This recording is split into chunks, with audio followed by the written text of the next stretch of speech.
Uzdal CSS dersidagi 8-ci qism CSS vücut qurish. Bu soatlik darsimizda biz 1-ci soatlik darsimizda so'zlangan tuvandagi mazmunlarni pishqlaymiz. Ham shundaqla bu CSS asos darsligimiz mushad oxirlashidi. Keyindagi mazmunlar bir qadar yuqori darajalik mazmunlar hisoblanadi. Birdan HTML xat ko'pligiga uslub kodda aniqlik berilgan ahvol ostida tuvandagi tartib bo'yicha bir taraf qildi deb so'zlagan to'q. Ayni vaqtda birinchi to'r ko'rgishda belgilangan qimmat, ikkinchisi sirtqi uslub jadvali, üçüncüsü ishki uslub jadvali, to'rtinchisi ishki bog'lanish jadvali deb. Ammo to'r ko'rgish belgilangan asli qimmatni buni shu to'r ko'rgishlarningki o'zininki ishlatish qo'llanmasi yoki shularningki shular maskalan CSS tuzish qo'llanmalarida shuningki to'r ko'rgish belgilangan asli qimmatningki uchurlar ta'minlangan. Biz mana ikkinchisini boshlasak, sirtqi uslub jadvali qurish deganda line xatkacha orqali ma'lum CSS vujutiga aniqlik beramiz. Masalan, line xatkacha orqali buningki harf qiymatiga style CSS deb qimmatdan birini beramiz.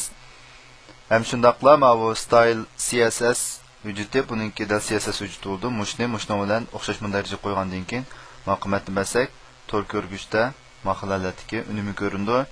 Ikkinchisi ishki uslub jadvali qurish. Bu qanday deganda bu style deganni shu HTML vujutininki ichiga yozamiz. Yozib CSS kodni style xatkuchninki o'ttirdagi qismiga saqlan bo'ladi. Buningki unumi oldida ko'rilgani bilan o'xshash. Andan keyin uchinchisi ishki bog'lanish jadvali qurish. Bu nima deganda bevosita HTML xatkuchninki xarakteri o'rniga qimmat yozish.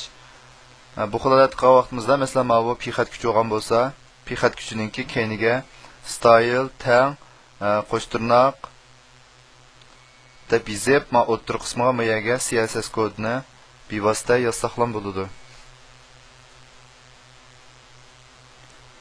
Endi diqqat qilish tegishli ishlar xarakter qimmat va qimmatning birlik o'tirisiga bo'shliq qo'ymay yozing. Bo'shliq qo'yib yozishni faqat IE 6 da qo'llaydi. Firefox, Mozilla yoki Netscape qatorliq boshqa to'r ko'rgichlarda normal ko'rinmaydi.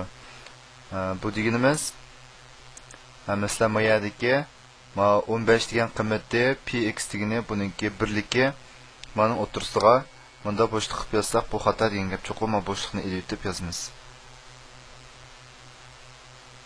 Ama aslida berilgan misollar shunga o'xshash.